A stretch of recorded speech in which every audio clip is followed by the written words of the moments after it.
who are advised IVF have a very common question that why doesn't IVF guarantee a baby if it is so advanced? To understand this, that why doesn't IVF guarantee a baby, one needs to understand the process of IVF. In the process of IVF, the aim is to form good quality eggs, get the sperm sample, choose the best quality of the sperm in them, fertilize them to form the best quality of embryos that are possible.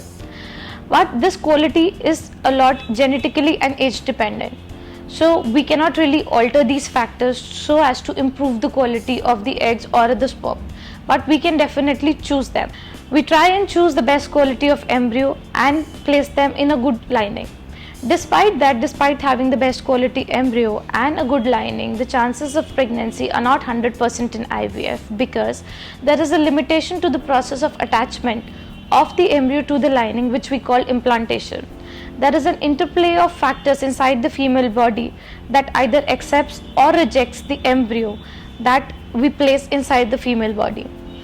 Once it is placed inside, we try and give medication so as to aid the process of implantation.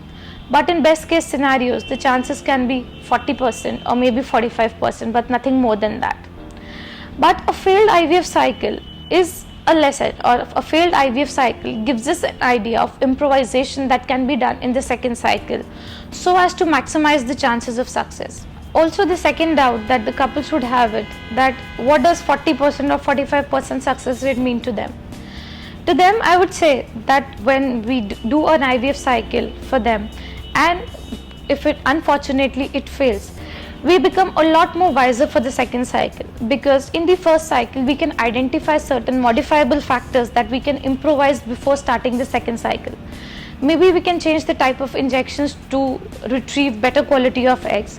Maybe we can use some techniques to choose better quality of sperm, or maybe we can also aid the process of fertilization if it has been poor in the previous cycle. Also, the quality of embryo can be chosen by means of using time-lapse or pre-implantation genetic screening. This makes us more confident, and this increases the chances of success in the second cycle. In our experience, we have seen around 80% of the couples would conceive by third attempt of IVF.